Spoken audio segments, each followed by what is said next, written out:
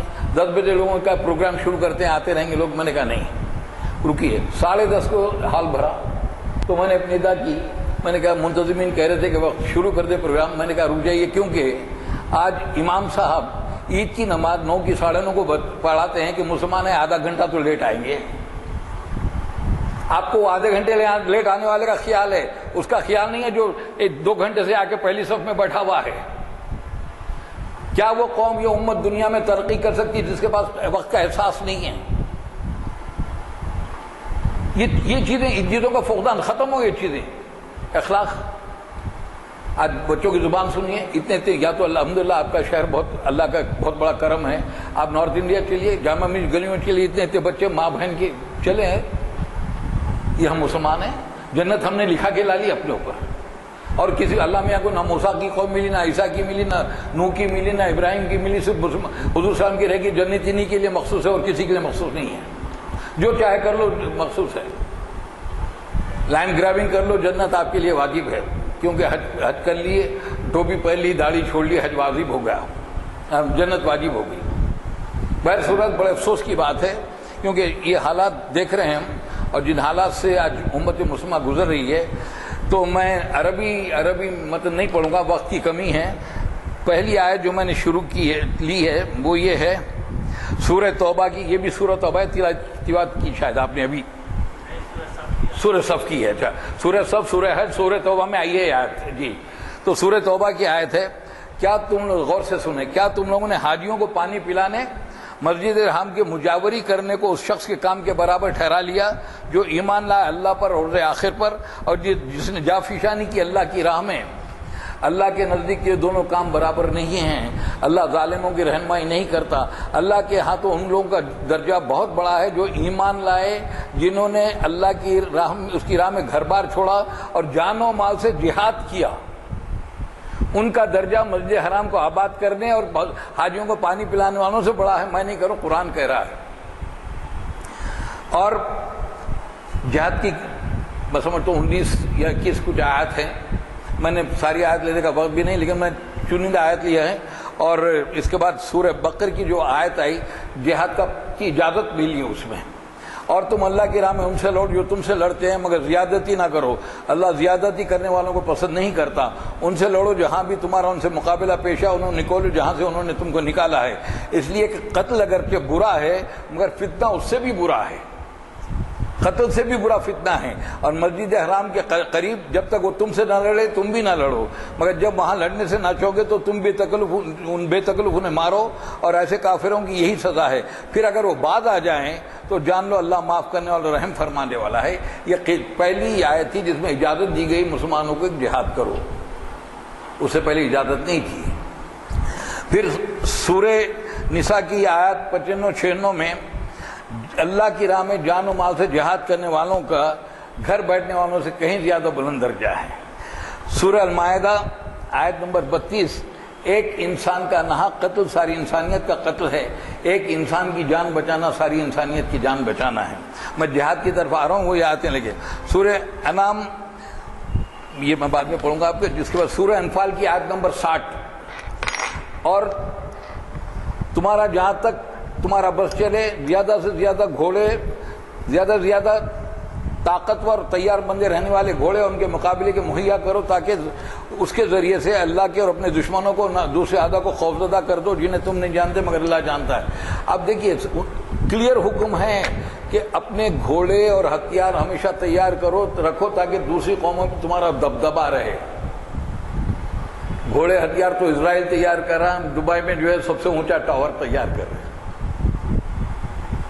گھوڑے ہتھیار تو اب نیوکلیئر بم تو اسرائیل بنائے چلے جا رہا ہے، اور ہم لوگ جو بلڈنگیں بنائے چلے جا رہے ہیں. یہ قرآن کرا، میں نہیں کہتا. پھر اس کے بعد سورہ توبہ کی جو ہے آیت 5-6، اس میں ہے کہ مشرک کو جہاں ملے ان کو قتل کرو. یہاں پہ ایک ارون شوری ایک بہت بڑا جرنلسٹ ہے, اس نے یہ آیت کو لے لیا, مفتی کفایت اللہ صاحب کی کتابوں سے نکال لی اور اس کے خلاف لکھ دیا کہ اسلام میں لکھا ہوا ہے کہ ہندو جہاں ملے اس کو مارو. لفظ ہندو کا ذکر نہیں ہے, مشرک کا لفظ, جہاں ملے مارو. وہ آیت لے لی, لیکن اس کے بعد کی آیت نہیں لی اس نے.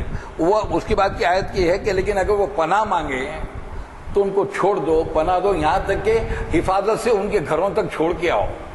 یہ چھوڑ دیا اس نے ٹکڑا. پھر 14, 15, 16 سورہ توبہ. کیا تم نہ لڑو گے ان لوگوں سے جنہوں نے عہد توڑا, جنہوں نے رسول کو اپنے گھر سے نکالا؟ کچھ لوگ جنگ سے جی چراتے تھے, ان کے لیے آیا. یہاں تو ہوا کہ یہاں تک کہہ دیا کہ اللہ کے راہ میں ان سے نکلنے کہا گیا تو وہ زمین سے چمٹ گئے, انہیں نکلے. چنانچہ آپ کو یاد ہوگا کہ 3 صحابی ایسے تھے, ایک جنگ میں نہ جا سکے تو ان کو سزا یہ ملی کہ ان کا سوشل بائیکاٹ کیا. انہوں نے اپنے آپ کو مسجد کی پلر سے باندھ لیا کہ جب تک معافی نہیں آئی وہ باندھے رہے, کوئی ان سے بات نہیں کرتا تھا. سورہ صف. اے لوگو جو ایمان لائے ہو, تم کیوں وہ بات کہتے ہو جو کرتے نہیں ہو؟ اللہ کے نزدیک سخت ناپسندیدہ حرکت ہے کہ تم کہو وہ بات جو کرتے نہیں ہو. اللہ کو وہ لوگ پسند ہے جو اس کی راہ میں سب بستہ ہو کر لڑتے ہیں, گویا ایک سیسا پلائی ہوئی دیوار. آج ہمارے یہاں ہو گیا کہ صاحب مصلحت کا تقاضا ہے, جہاد کی بات ہی نہ کرو, کیونکہ امریکہ صاحب کا حکم آ گیا جہاد خراب چیز ہے, جہادی گالی بن گئی. کسی کو برا بولنا ہے جہادی آ جاتا اخبار میں, ہر اخبار میں آتا جہادی, انگریزی اخبار میں آتا, اردو اخبار میں بھی آ جاتا جہادی. جہاد سے بڑی کوئی عبادت نہیں ہے. کسی انسان کو اپنی جان سے زیادہ دوسری چیز عزیز نہیں ہوتی. وہ جان اگر وہ اللہ کے راستے میں لٹا رہا ہے تو اس سے بڑی اور کون سی عبادت ہو سکتی ہے؟ آپ بتائیے. سب سے عظیم عبادت اگر کوئی ہے تو اپنی انسان کی اپنی جان اللہ کے راستے میں قربان کرنا, اللہ کے راستے میں. ہم گھبراتے ہیں جہاد کی بات کرتے ہوئے. مصلحت کا تقاضا ہے. ہوش مندوں نے کہا ہر بزدلے کو مصلحت, جانب مقتل گئے تو صرف دیوانے گئے. مصلحت کا تقاضا ہے. جہاد کی ضرورت کیا؟ شیخ کا یہ فتویٰ ہے. شیخ صاحب نے کہہ دیا جہاد کی ضرورت نہیں ہے. جہاد کی ضرورت کیا؟ شیخ کا فتویٰ ہے. بزدلوں کے ہاتھوں میں لاٹھیاں نہیں ہوتی. اور اتفاق سے جو حادثہ ہوا 2-3 دن قبل, جو گائیک پر ایک شخص کا قتل کر دیا گیا, اس پہ مجھے ایک شعر یاد آ گیا. چاک کر دو پیٹوں کو, قتل کر دو بچوں کو. چاک کر دو پیٹوں کو عورتوں کے, قتل کر دو بچوں کو. قاتلان مسلم کو پھانسیاں نہیں ہوتی. قاتلان مسلم کو نہیں ہوتی, میمن کو ہو جاتی ہے, اسیم آنند کو نہیں ہوتی. یہ بم پھینکوا ہے تو پھینکا بھی نہیں, اس کو تو ہو جاتی ہے. اسیم آنند جو خود بم پھینکے اعتراف کرتا کہ میں نے پھینکا, اس کو نہیں ہوتی. اور ہم مصلحت پسند کے تقاضا کے نام میں نہ لو. جہاد کا ماخذ ہے جہادہ. جہادہ کے معنی اسٹرگل, کوشش. جہادہ جب جان سے ہو جاتا تو قتال ہو جاتا ہے, لیکن جان سے یہ بھی ضروری نہیں کہ قتالی ہو. آپ اللہ کے راستے میں جد و جہد کر رہے ہیں, تقریر کر رہے ہیں, لکھ رہے ہیں, کتابیں چھپ, یہ بھی جہاد ہے. جہاد تو یہ بھی ہے کہ 4 غیر مسلم گنڈے, 4 مسلمان گنڈے کسی غیر مسلم لڑکی کو اٹھا کے لے جا رہے ہیں, ان سے بھیڑ جانا آپ کا فرض ہے, فرض عین ہے. کیوں؟ جہاد مظلوم کی حمایت میں ہوتا ہے, ظالم کے خلاف ہوتا ہے, ظالم وہ مسلمان ہو کہ غیر مسلم ہو. جہاد اگر نہیں ہے تو زندگی نہیں ہے. ایک کیڑا اپنے بل سے نکلتا ہے رزق کی تلاش میں, ایک چڑیا نکلتی ہے, گھونسلہ بناتی ہے, انڈے سیتی ہے, پھر بچے ہوتے ہیں, اسے اڑتی ہے دن بھر, خود چند دانے چگتی ہے اور بچوں کو کھلاتی ہے. اگر جہاد نہیں ہے, کوشش نہیں ہے تو زندگی نہیں ہے. دیر از نو سروائیول وداؤٹ جہاد. جہاد کے بغیر تو زندگی نہیں ہے. ہم کیوں گھبرائیں جہاد کی بات کرتے ہوئے؟ بتا دیجئے کون سا آدمی جہاد میں مصروف نہیں ہے؟ کون سا آدمی؟ آپ نہیں ہے. دن بھر آپ دفتر میں کام کر رہے ہیں, تجارت کر رہے ہیں, گھر والوں کے لیے لے کے جا رہے ہیں, تو یہ بھی تو جہادی ہے, جد و جہد ہے. جہاد کے کئی اقسام ہیں. جہاد حریت بھی ہے, آزادی کے لیے جہاد ہے. جیسے مصطفیٰ کمال پاشا اتا ترک, جس کو کہتے ہیں ترکیا, اس نے اسلام کے لیے نہیں کیا تھا, اپنی ترکیوں کی آزادی کے لیے جہاد کیا. وہ آپ ظلم کے خلاف کھڑے ہو جاتے ہیں. آپ ہی کے خاندان میں جھگڑے ہوتے ہیں, آپ کو دیکھتا ہے ایک بھائی دوسرے بھائی کا حق مار رہا ہے, آپ اس کے خلاف کھڑے جاتے ہیں, یہ بھی جہاد ہے. تو اب جہاد کے نام سے گھبرانے لگے ہم لوگ. وہ قتال ہے جو تلوار کی حالت سے ہوتا ہے, وہاں بھی ایک چیز ہے. ہمارا قتال مشرکوں, عیسائیوں اور یہودیوں کے سے ہٹ کے ہے. ہماری جنگ وہ ہے کہ جنگ بدر ہوئی تو رسول اللہ نے اعلان کر دیا کسی عورت پہ ہاتھ نہیں اٹھایا جائے گا, کسی بوڑھے کو نہیں مارا جائے گا, کسی بچے کو نہیں قتل کیا جائے گا, کھیت نہیں روندے جائیں گے, پیڑ نہیں کاٹے جائیں گے, پانی جس پہ ہم نے قبضہ کر رکھا ہے مشرک مانگے تو وہ پانی ان کو دیا جائے گا. ہم صرف ان سے لڑیں گے جو ہم سے لڑنے آئے ہیں. آج بھی بتا دیجئے, طالبان کے پاس جس زمانہ طالبان تھے, جو ہندوستان کے لوگ بھی جو ان کے پاس قید ہوئے, جب وہ چھوٹ کے آئے تو کہا کہ ہم سے بہترین سلوک ہوا. حماس والوں کے پاس جنہوں نے قید رکھا سپاہی کو, جب چھوٹ کے آتا کہ مجھ سے ہم بہترین سلوک ہوا. لیکن جب مسلمان قیدی بنائے جاتے تو ابو غریب جیل ہوتا ہے, گوانتانامو بے ہوتا ہے. ہندوستان میں بھی جب جیل میں ڈالا تو ایسی ٹارچر کیا جاتا ہے کہ مولانا عبدالقیوم کو کتاب لکھنی پڑتی 11 سال سلاخوں کے پیچھے. 11 سال ان کو سلاخوں کے پیچھے رکھتے ہیں, پھر ثابت نہیں کر سکتے, نکل کے آگے کتاب لکھتے ہیں تو وہ انزارہ اور دوسرے لوگ ان پہ اور مولانا ارشد مدنی پہ 1 کروڑ روپے کا ہرجانہ دائر کر دیتے ہیں. انہوں نے کہا کوئی بات نہیں, ہم لڑیں گے. جب تک آپ کو اجازت ہے بات کرنے کی تو کرتے کیوں نہیں؟ لکھنے کی اجازت ہے تو لکھتے کیوں نہیں؟ ہم نہیں بھڑکا رہے ہیں کسی کو کہ جا کے بم پھینکو, کیونکہ ہماری قرآن مجید کی سورہ مائدہ کی آیت نمبر 32 کہتی ہے کہ ایک انسان کا ناحق قتل ساری انسانیت کا قتل ہے. آپ بم پھینکیں گے تو ناحق ایسے لوگ مریں گے جن کا کوئی دنگا فساد سے کوئی تعلق ہی نہیں ہے, وہ تو حرام ہو گیا. اللہ سے ہم سے پرسش کی جائے گی کہ تم جان کیسے لیے اس کی. کوئی مسلمان ایسی حرکت نہیں کر سکتا. ہم پاکستان میں مسلم تھے, یہ مسجد میں بام پھوٹا, وہ مسجد بام پھوٹا, ہو سکتا ہے ہو, لیکن جہاں تک میں سمجھتا ہوں یہ سازش کروائی جاتی ہے, ان کے درخرید لوگوں سے پھینکوائے جاتے ہیں. کوئی مسلمان کسی مسلک کا کیوں نہ ہو دوسرے مسلمان کی مسجد میں بم نہیں پھینکے گا. اس کو اللہ کا خوف نہیں ہے. وہ جو بھی ہے مسلک الگ ہوگا, نماز تو پڑھ رہا وہ شخص, اس پہ بم پھینکنا کوئی مسلمان کر سکتا ہے؟ اس کو یہ ڈر نہیں ہے کہ مجھے مر کے جواب دینا پڑے گا.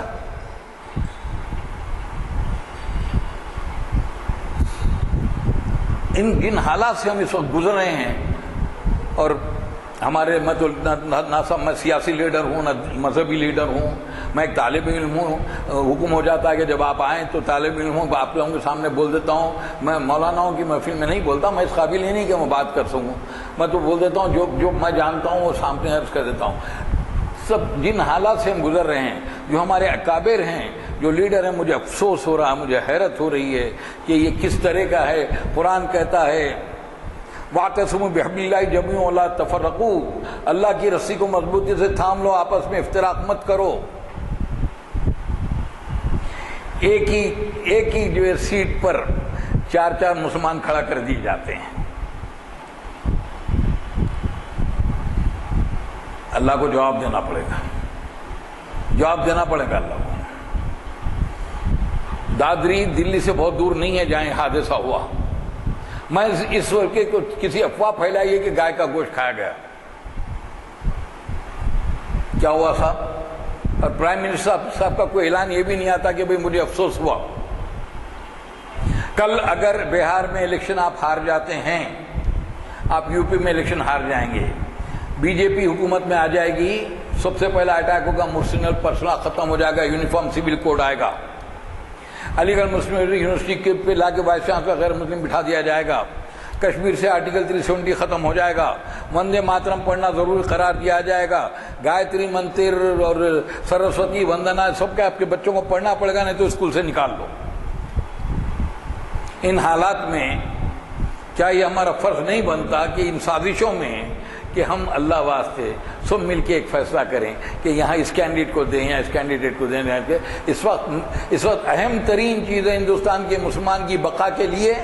خیر وہ تو اللہ تعالیٰ ہیں, لیکن اللہ تعالیٰ نے نہیں کہا کہ میں جو ہے میں تم کو بچاؤں گا, تم مت کرو. اگر ایسا ہوتا تو حضور نہ جنگ بدر لڑتے, نہ احد لڑتے, نہ خندق لڑتے, پیٹ پہ پتھر باندھ کے خندق نہیں کھودتے, اور خندق کی جنگ میں ایک دن میں 4 نمازیں قضا نہیں کرتے حضور. اللہ تعالیٰ کو بولتے فرشتے بھیجو لڑ لیتا. لڑنا تو آپ کو مجھ کو ہے یہاں. اللہ تعالیٰ کی نصرت آئے گی اگر ایمان سے ہم لڑیں گے. ان حالات میں کیا یہ مناسب ہے کہ ہم جا کے 4 5 لوگ اس طرح کے اختلاف کر دیں؟ میں کوئی سیاسی بات نہیں کر رہا ہوں، میں امت مسلمہ کے لیے سوچ رہا ہوں. میرا کوئی رشتہ دار نہیں ہے، نہ میں کوئی الیکشن لڑ رہا ہوں.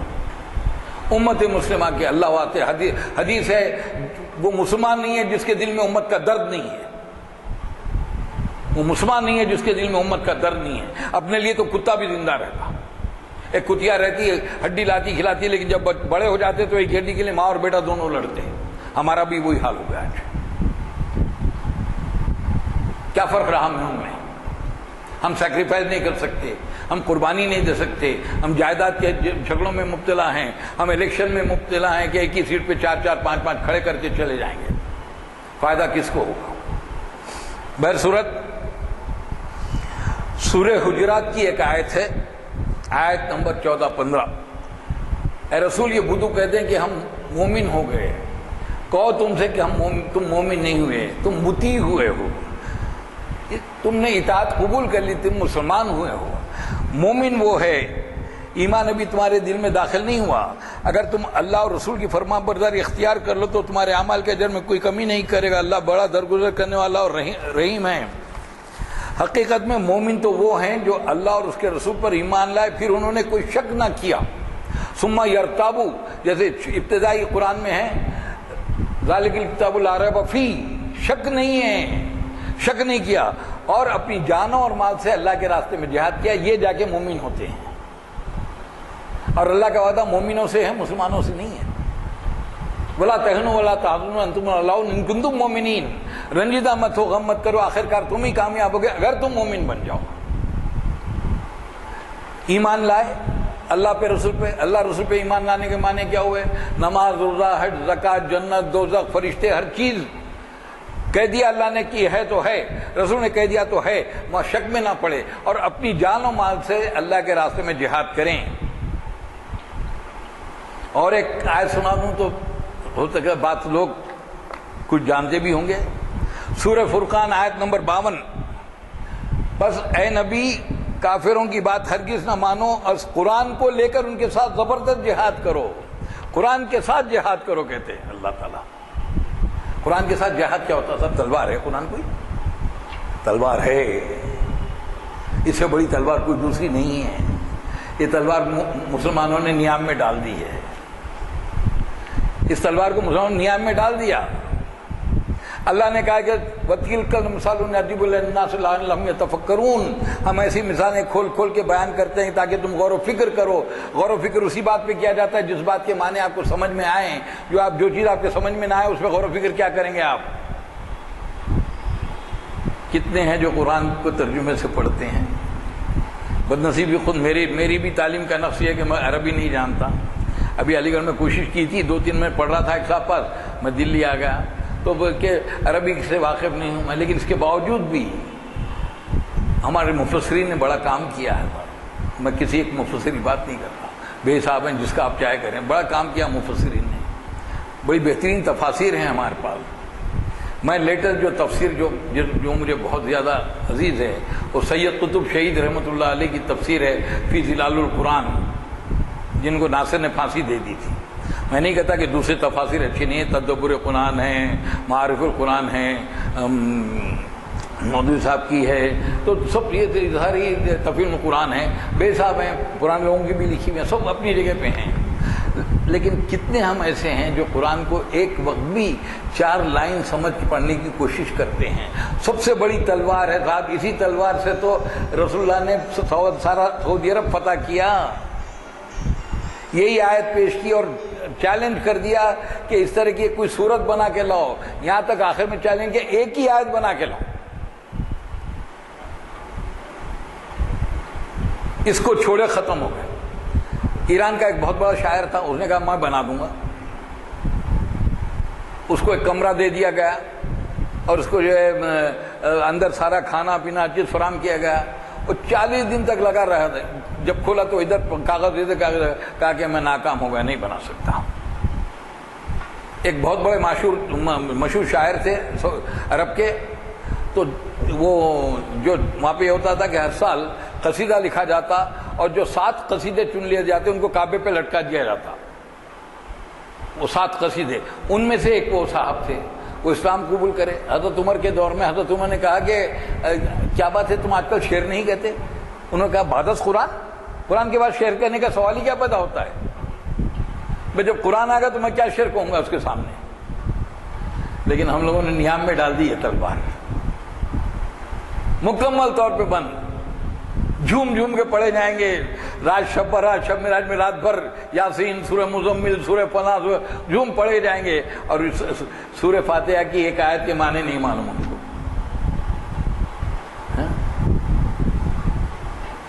قرآن مجید میں سورہ بقرہ میں اے رسول یہ عیسائی اور یہودی اس وقت تک تم سے راضی نہیں ہوں گے جب تک تم ان کے راستے پہ نہ چلنے لگو، خبردار اگر تم نے ان کے راستے پہ چلے گا تو تم کو پکڑا جائے گا، راستہ وہی ہے جو اللہ نے تم کو بتایا ہے۔ میں نے جہاد کی بہت مختصر انداز میں نے آپ کے سامنے بات رکھی، بہت مختصر انداز میں، زیادہ نہیں کیونکہ وقت کی کمی ہو رہی ہے، پھر بھی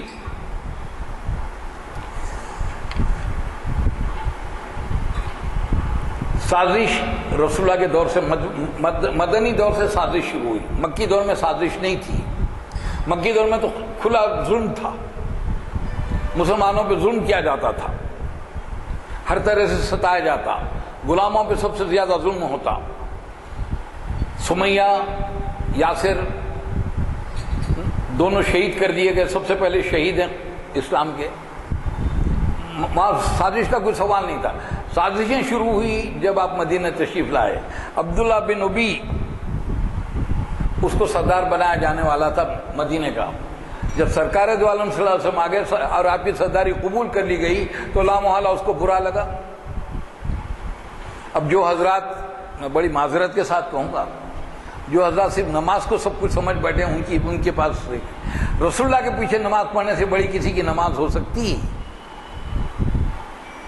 وہ خوش نصیب تھے جو رسول اللہ کے پیچھے نماز پڑھ گئے، وہ نماز تو نصیب نہیں ہو سکتی، نہ ان سے پہلے کبھی کسی نصیب ہی نہ بعد میں نہیں۔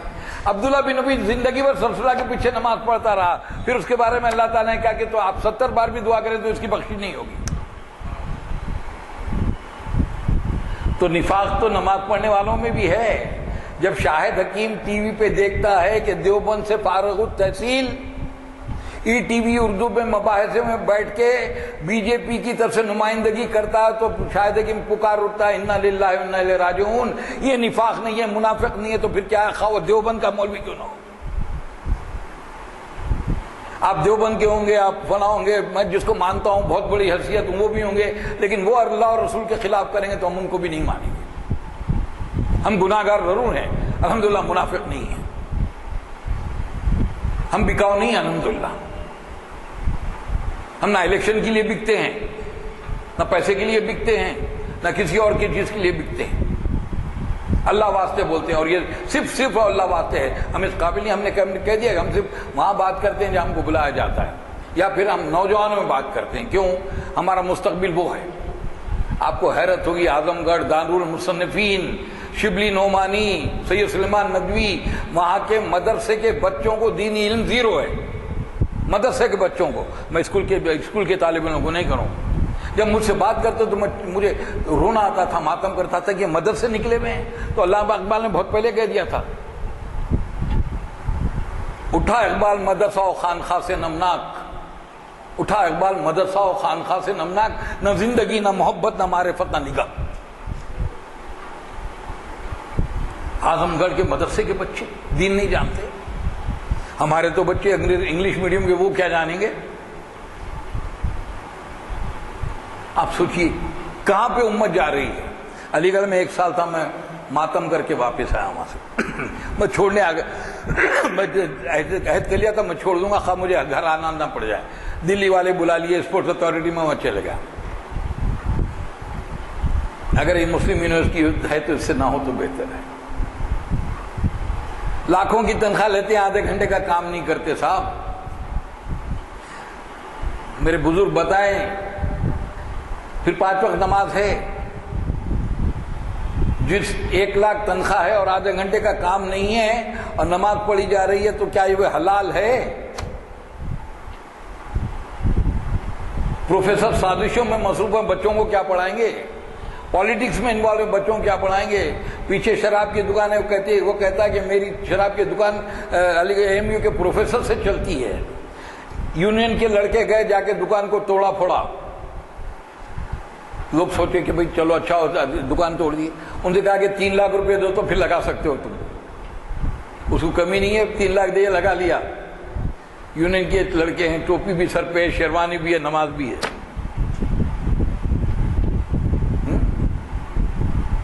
رگوں میں وہ لہو باقی نہیں ہے، وہ دل وہ آرزو باقی نہیں ہے. نماز و روزہ و قربانی و حج یہ سب باقی ہیں، تو باقی نہیں ہے. اقبال کہہ گئے مثل کلیم ہو اگر معرکہ آزما کوئی. موسیٰ علیہ السلام کی طرح کوئی معرکہ لڑنے والا ہے. مثل کلیم ہو اگر معرکہ آزما کوئی، اب بھی درخت دور سے آتی ہے بانگ لا تخف. دور سے آواز آتی ہے کہ ڈر مت، تو کھڑے رہا، میں تیرے ساتھ ہوں.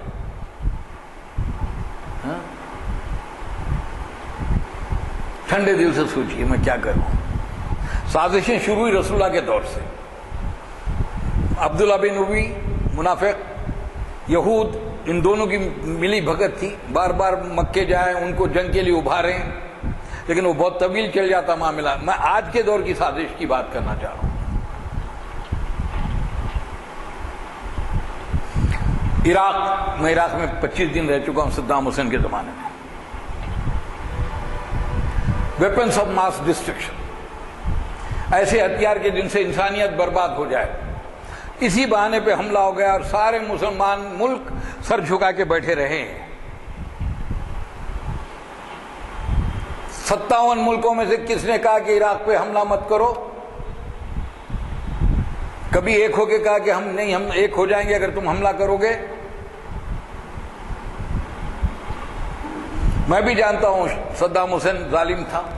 میں بھی جانتا ہوں حافظ اسد، بشار الاسد کا باپ، انتہائی ظالم تھا. بشار الاسد بہت بڑا ظالم ہے، اس میں کوئی شک نہیں ہے. لیکن صرف مسلم ملکوں پہ حملہ کیوں ہے؟ اور بھی ممالک ہیں جہاں پہ شورش ہے، تو یہیں پہ حملہ کیوں ہے؟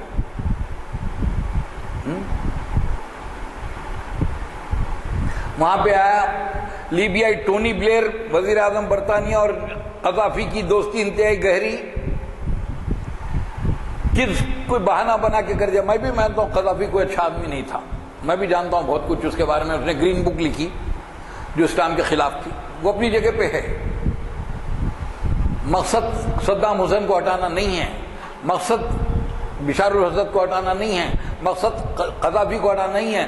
مقصد مسلمان ملکوں کی معاشیات کو ختم کر دینا ہے، طاقت کو ختم کر دینا ہے، تاکہ یہود اوپر آ کے بیٹھ جائے. اور ہم اس سازش میں ان کے ہاتھوں بک چکے ہیں. سارے کے سارے بک چکے ہیں. 57 ملک. کسی میں ہمت نہیں کہ امریکہ سے کہہ دے کہ کیا کر رہا ہے. کسی میں ہمت نہیں. حماس پہ جہاں غازہ پہ وہ پتھر پھینکتے ہیں تو اس کا جواب کیا ہے صاحب؟ ہوائی حملے. ٹینکس گھر کے گھر تباہ کر جاتے ہیں. جو لوگ الجزیرہ ٹی وی دیکھتے ہیں یا BBC دیکھتے ہیں، بدنصیبی بھی سے مجھے معاف فرمائیں، آپ اپنے اپنے گھروں میں دیکھ لیں. میرے گھر بھی اس پہ ہے. ہماری عورتوں کو ٹی وی سیریل اور کچھ ایسے پروگرام دیکھنے کی وجہ فرصت نہیں ہوتی. کوئی اچھا پروگرام نہیں دیکھتے ہم لوگ. دیکھیں وہاں تو غزہ پورا برباد ہو گیا، اتنے بچے شہید ہو گئے، اور ہم عید منا رہے ہیں صاحب. اور ہم شادی کر رہے ہیں 90 لاکھ کی، 90 لاکھ کا کھانا دے رہے ہیں اپنی شادی میں. میں نام نہیں لوں گا، آپ بھی جانتے ہیں. ایک پولیٹیکل لیڈر کی شادی ہوئی ان کے بچے کی ابھی حال میں تو باہر ہوں. 90 لاکھ کا کھانا. اللہ معاف کر دے گا ہم کو. نہ تمہارے بنگلے کام آئیں گے، نہ تمہاری کاریں کام آئیں گی، نہ تمہاری عزت کام آئے گا، نہ تمہارا عہدہ کام آئے گا. کام آئے گا انما اکرمکم عند اللہ اتقاکم. تم میں سب سے بہتر وہ ہے جو سب سے زیادہ متقی ہے، سب سے زیادہ پرہیزگار ہے، سب سے زیادہ اللہ سے ڈرنے والا ہے. لیکن آج میں شمالی ہند میں میری زندگی بہت زیادہ گزری ہے. پیدائش تو یہیں کیا، حسن کا پڑھا، نظام کالج کا پڑھا، لیکن زیادہ زندگی میری شمالی ہند میں گزری ہے۔ مسلمان کو پیسے سے محبت ہو گئی، پیسہ ضرورت نہیں رہا۔ انگریزی میں پیسے کو ایول نیسیسٹی کہتے ہیں، ایک خراب ضرورت ہے۔ پیسہ آیا تو 90 لاکھ کھانے شادی میں خرچہ ہوتا، پیسہ نہیں رہا تو کیا خرچ کرو گے؟ 90 لاکھ کی آپ کی شادی ہو رہی ہے، محلے میں 25 بچیاں بیٹھی ہوئی ہیں بغیر شادی کے، کیونکہ ان کے پاس ماں باپ کے پاس پیسہ نہیں ہے شادی کرنے کے لیے۔ اللہ پوچھے گا، چھوڑے گا نہیں، چھوڑے گا نہیں۔ 15 حج ہو رہے ہیں، پڑوس میں جو ہے بچی کی شادی نہیں ہو رہی ہے، بچہ بے تعلیم بیٹھا ہوا ہے، کیا تو 15 حج ہے؟ یہ کوئی عبادت ہے؟ یہ اسلام ہے؟ حضور کے پاس ایک شخص آیا، کہا مجھے حج کو جانا ہے۔ کہا گھر میں کون ہے؟ کہا بوڑھے ماں باپ ہیں۔ اور کون ہے؟ کوئی نہیں ہے۔ بولا ان کی خدمت کر، تیرا حج ہو گیا۔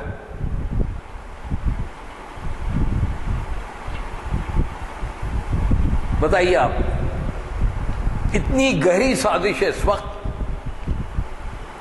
آج تو رشیا بھی کود پڑا شام میں، اخباری اطلاع ہے، ساروں کی بمباری ہو رہی ہے۔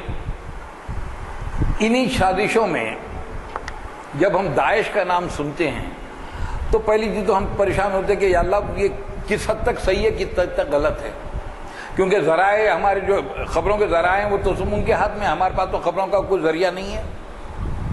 تو صحیح کیا ہے؟ اگر یہ صحیح ہے، اگر یہ صحیح ہے تو رسول اللہ کے زمانے سے لے کر آج تک مسلمانوں نے جتنی جنگیں لڑی، کبھی کسی نہتوں کا سر نہیں کاٹا انہوں نے۔ رسول اللہ نے کتنوں کا سر کاٹا؟ جب فتح مکہ کیا، ہوا فتح مکہ، تو کہا بتاؤ تم، اب میں کیا کروں تمہارے ساتھ؟ کہا کہ آپ شریف باپ کے بیٹے ہیں، آپ شریف ہیں۔ کہا یوسف کی زبان میں لا تثریب علیکم، جاؤ تم پہ کوئی گن، چلو معاف کر دیا تم سب کو۔ سر کاٹ سکتے تھے آپ۔ تو اگر کوئی سر کاٹ رہا ہے گرفتار ہونے والے قیدی کا، تو کیا وہ اس جہاد ہے؟ کیا اسکول میں مان لیا اسکول میں انگریزی تعلیم ہو رہی ہے، بے پردہ ہو رہی ہے، سب کچھ اپنی جگہ پہ ہے، تو اس کے علاج یہ تو نہیں کہ جا کے چھوٹے بچوں کو، نہتوں کو شہید کر دیا جائے؟ کیا یہ جہاد ہے؟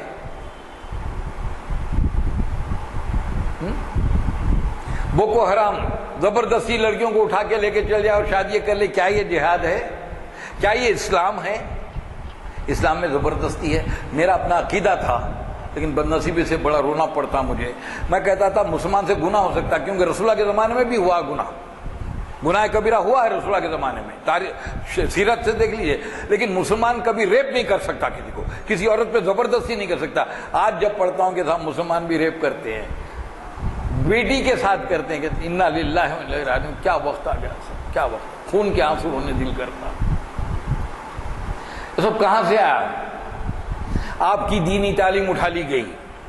آج لوگ کہتے ہیں صاحب مسلمان پچھڑے ہوئے ہیں، تعلیم نہیں ہے، تعلیم نہیں ہے، تعلیم نہیں ہے۔ ایک منسٹر سے لے کے پان والے تک بولتا مسلمان پچھڑے، تعلیم نہیں ہے۔ میں نہیں مانتا۔ سلمان رشدی پڑھا لکھا نہیں ہے، تسلیمہ نسرین پڑھی لکھی نہیں ہے، ثانیہ مرزی پڑھی لکھی نہیں ہے، خان یہ فلموں کے خان پڑھے لکھے نہیں ہیں، فاروق عبداللہ پڑھے لکھے نہیں ہیں، سلمان خورشید پڑھے لکھے نہیں ہیں۔ ان سب کے گھروں میں تو مشرک عورتیں بیٹھی ہوئی ہے، اور قرآن کی سورہ بقرہ کی آیت نمبر 221 ہے کہ مشرک سے نکاح نہیں ہو سکتا، خواہ وہ مرد ہو کہ عورت ہو۔ تو اقبال نے بہت پہلے کہہ دیا تھا اس کے بارے میں۔ ہم تو سمجھے تھے کہ لائے گی فراغت تعلیم، ہم سوچتے کہ تعلیم آئے تو ہمارا افلاس دور ہوگا، ہم تو سمجھے تھے کہ لائے گی فراغت تعلیم، کیا خبر تھی کہ چلا آئے گا الحاد بھی ساتھ، کس کو معلوم تھا کہ بے دینی بھی آ جائے گی تعلیم کے ساتھ۔ اس تعلیم سے تو نئی تعلیم کا نہیں ہونا بہتر ہے۔ اگر تعلیم حاصل کرنے کے بعد کوئی شخص ریپ کرتا ہے، تعلیم حاصل کرنے کے بعد کوئی بم پھینکتا ہے، تعلیم حاصل کرنے کے بعد کسی پر ظلم کرتا ہے، اس تعلیم سے فائدہ کیا ہے؟ اگر تعلیم مجھے انسان نہیں بناتی تو اس تعلیم سے فائدہ کیا ہے؟ پہلے ہمارے ہاں دینیات لازمی تھی سرکاری مدارس میں نظام کے دور میں، لیکن صرف سنی مسلمانوں کے لیے۔ میں نے ایک آرٹیکل لکھا، میں نے انٹلیکچوئل بینکرپسی اور انٹلیکچوئل ٹیررزم کے لیے جو زبردستی کیا جا رہا، میں نے کہا اس میں لکھا قرآن کہتا ہے لا اکراہ فی الدین، دین میں کوئی زبردستی نہیں ہے۔ سورہ مزمل میں یہی بات ہے، سورہ کہف میں یہی بات ہے۔ میں نے لکھا، اس کے بعد میں نے لکھا نظام کے دور میں تھا، لیکن غیر مسلم اور شیعہ مسلمانوں کے لیے نہیں تھی، ان کو اخلاقیات پڑھائی جاتی تھی۔ میرے اسکول میں آلسن میں مورل سائنس پڑھائی جاتی تھی، تو ہم لوگوں کو بچپن سے سکھایا جاتا تھا یہ خراب ہے یہ اچھا ہے۔ آج کی تعلیم میں تو اب کمپیوٹر بنا دیے، بچوں کو یہی نہیں معلوم خراب کیا اچھا کیا ہے۔ نہ اسکولوں میں تعلیم ہے نہ گھروں میں دینی تعلیم ہے، بچہ کہاں جائے گا اندازہ لگا لیجئے۔ اور اس کے بعد اگر کل بی جے پی دونوں جگہ جیت جاتی ہے تو آج as it is T V میں جو سیریل اٹھا کے دیکھو اس میں ہندوازم کا پرچار ہے۔ آپ کے بچے رام اور کشن تو جانیں گے، محمد رسول اللہ کو نہیں جانیں گے۔ انا للہ و انا الیہ راجعون، معاذ اللہ معاذ اللہ۔ ہم نے 800 سال حکومت کی ہندوستان پہ، اسلام نہیں پھیلایا۔ جو اسلام پھیلا صوفی بزرگوں سے کھولا، علماء سے بچا اسلام، دونوں کی بلا سے۔ انہوں نے 200 سال حکومت کی، انگریزوں نے 200 سال سے بھی کم۔ ہر ہندوستان کا شخص جاتا بائبل کیا ہے، جیسس کرائسٹ کون ہے، لیکن ہر ہندوستان کا شخص نہیں جانتا کہ محمد رسول اللہ کون ہے اور جو ہے قرآن کیا ہے۔ بڑی سازش یہ کہ تم کو تمہاری دین سے دور کر دو، اردو ختم کر دی۔ الحمدللہ ایک جماعت، میں کسی جماعت کا بھی وہ نہیں کر رہا ہوں صاحب، یہ نہیں سمجھ میں کسی کا پریچنگ کر رہا ہوں۔ الحمدللہ جماعت اسلامی ایک کام بڑا انہوں نے یہ کیا کہ ہر زبان میں قرآن کا ترجمہ کیا، ہر زبان میں کتابوں کے ترجمے کر دیے۔ یہ ان کا بہت بڑا کام ہے، یہ ماننا پڑے گا۔ ہر جماعت کر رہی ہے، جو کر رہا ہے اچھا کام کر رہا ہے، میں کسی جماعت کی مخالفت نہیں کر رہا، لیکن مگر کیا ہے، آپ کی دینی بچوں کو، آپ کے بچوں کو دینی تعلیم سے دور کر دیا۔ کہ آپ کی جو شخصیت تھی، آپ کی جو پہچان تھی، وہ ختم ہوتی جا رہی ہے۔ اور ہم بڑے اطمینان سے بیٹھے ہوئے ہیں۔ ہماری ساری توگو یہ کہ ہم اپنے بچوں کو انجینئر بنائیں، ڈاکٹر بنائیں، MBA بنائیں، گلف کو بھیجیں، اتنا پیسہ آیا، اتنا بنگلے بنے، اتنے یہ ہوں، آئندہ اتنے بنگلے بنا دو کہ بچے زندگی بھر ان کا کرایہ کھاتے رہیں۔ یہ نہیں دکھایا کہ خلفاء راشدین کون ہیں۔ آپ کے لیے ماتم کی بات ہے، علی گڑھ مسلم کے ماسٹر کورس کے بچوں کو نہیں معلوم خلفاء راشدین کون ہیں۔ عشر مبشرہ تو دور کی بات ہے، میں تو انگریزی میڈیم کا ہوں صاحب، اردو میڈیم کا نہیں ہوں میں۔ حضور کی ازواج مطہرات کے نام نہیں معلوم، حضور کی بیویوں کے نام نہیں معلوم، چاروں خلفاء راشدین کے نام نہیں معلوم، بڑے بڑے صحابہ کرام کے نام نہیں معلوم۔ ہم بہت مطمئن ہیں صاحب، اسلام کا اتنا کام پھر رہا ہے، اتنی دعائیں ہو رہی ہیں، 4 لاکھ آدمی دعا کریں، دوسرے دن 200 مسلمان مر رہے ہیں۔ کہاں گئی دعائیں؟ ہاں صاحب۔ اور اس پہ ہمارے سیاسی لیڈر، اللہ محفوظ رکھے سمت کو، لیکن ان کا قصور نہیں ہے، قصور ان کا نہیں ہے۔ آپ میں سے بہترین آدمی دل نکال کے دے دے اور بتا دے صاحب میرے پاس کچھ بھی نہیں ہے، صبح شام تک امت کی خدمت کروں گا، آپ کو 2 ووٹ نہیں آتے، گنڈا کھڑے رہ جائے گا، پوری امت اس کو ووٹ دے گی۔ ہم کریں بات دلیلوں سے تو رد ہوتی ہے، ہم کریں بات دلیلوں سے تو رد ہوتی ہے، ان کو ہونٹوں کی خاموشی بھی صنعت ہوتی ہے۔ کچھ نہ کہنے سے بھی چھن جاتا ہے اعجاز سخن، نہیں بولیں گے تو وہ بھی طاقت چھین لے گا اللہ۔ کچھ نہ کہنے سے بھی چھن جاتا ہے اعجاز سخن، ظلم سہنے سے بھی ظالم کی مدد ہوتی ہے۔ شعبد اگر بھی پہنتے ہیں خطیبہ کو لباس، بولتا جہل ہے بدنام خیرت ہوتی ہے۔ سمجھے صاحب، لچھے دار تقاریر اپنی انا کے لیے، اپنے نام کے لیے کہ میں ہندوستان کا سب سے بڑا مسلمان لیڈر ہوں، میں فلاں مسجد کا امام اعظم ہوں۔ ابا واستکبر وکان من الکافرین، جب زمین پہ پھینکا شیطان کو نکالا تو وہاں چھوٹے ٹکڑا آیا، ابا واستکبر وکان من الکافرین، پس اس نے تکبر کیا اور ہو گیا کافروں میں سے۔ تکبر کرنے والا کفر کے قریب پہنچ جاتا ہے۔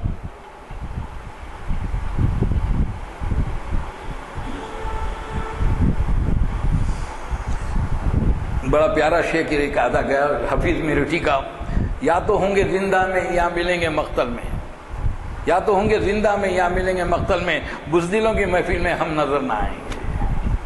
میں نے اتنے آرٹیکل لکھے علی گڑھ مسلم میں، گائے کھانے پہ لکھے، گھر واپسی پہ لکھے، یہ زبردستی تعلیم پہ لکھے، لکھ کے بھیجتا رہا ان کو، اس کو کیا موہن بھاگوت کو، فلاں کو ان کو بھیجتا رہا۔ میں اس سے زیادہ کچھ نہیں کر سکتا، لیکن ہمارے اکابر، اللہ اچھا رکھے، مولانا ارشد مدنی کو دعا نکلتی ہے دل سے، بہت بڑا کام کر رہے ہیں۔ جو بے گناہ جیلوں میں بندے ان کی وکیلوں کی پیروی کروا رہے ہیں بغیر ایک پیسہ خرچ کیے ہوئے۔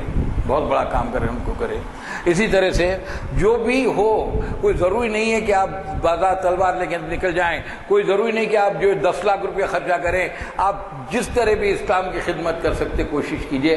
یہی جہاد فی سبیل اللہ ہے. جان و مال سے جہاد کے معنی یہی ہیں. اور جہاد کی ایک اور بات کہتا چلوں کہ حضرت علی کی ایک جنگ میں ایک پہلوان کو پچھاڑ دیا، خنجر نکالا مارنے کے لیے، اور جب اسے منہ پہ تھوک دیا تو کھڑے رہ گئے چھوڑ کے. اس نے کہا یہ کیا آپ نے؟ میں تو آپ کے بس میں آ چکا تھا. کہا کہ نہیں، میں تجھے پہلے اللہ کے لیے مار رہا تھا، اپنے لیے میں نہیں مارتا. بولا ہاتھ بڑھایا میں مسلمان ہوتا ہوں. اور ہم آپس میں دست و گریباں ہیں.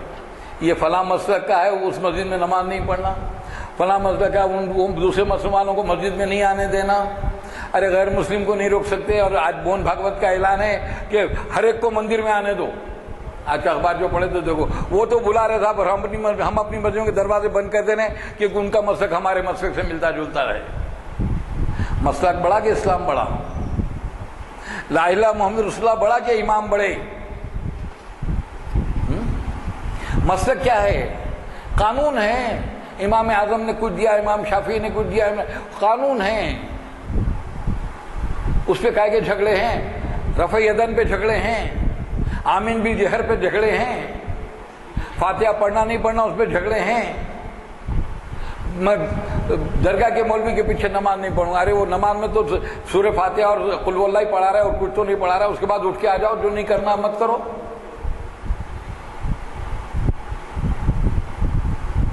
ٹھنڈے دل سے سوچو صاحب، انٹرنیشنل سازش ہے، انٹرنیشنل سازش. یورپ، امریکہ، اسرائیل، روس، آسٹریلیا، تھائی لینڈ، ہندوستان، یہ ساروں کی گہری سازش ہے. اور بدنصیبی یہ ہے کہ مسلمان حکمراں جتنے ہیں تقریباً سارے کے سارے سازش میں ملوث ہیں. سارے کے سارے سازش میں ملوث ہیں. بدنصیبی ہے امت کی. میں دعا کرتا ہوں یا اللہ مسلمان ملکوں میں ایسے حکمراں لا کے بٹھا جو دین سے وابستہ ہوں، جو اسلام کو قائم کر سکیں. حسینہ واجد جماعت اسلامی کو پھانسیاں چڑھا جاتی ہے. مصر میں اخوان المسلمین کو پھانسیاں چڑھایا جاتا ہے. ان کا قصور یہ تھا کہ الیکشن جیت کے آئے تھے. ہم الیکشن بھی نہیں جیت سکتے.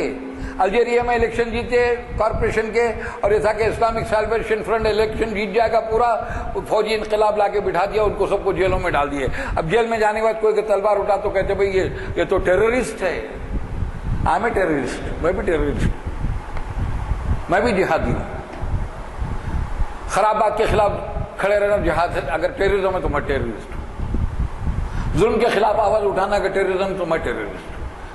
بے گناہ پہ اگر حملہ کرنا ہے، اگر وہ ٹیررزم تو میں ٹیررزم کے خلاف ہوں. مصر میں اخوان المسلمین کی کس بات کی سزا دی تھی؟ انہوں نے تلوار کے زور سے جو انقلاب نہیں لایا نا. مرسی کو کس لیے بند کر دیا اور دھنادھن پھانسیوں کی سزائیں چلی جا رہے ہیں؟ کس لیے؟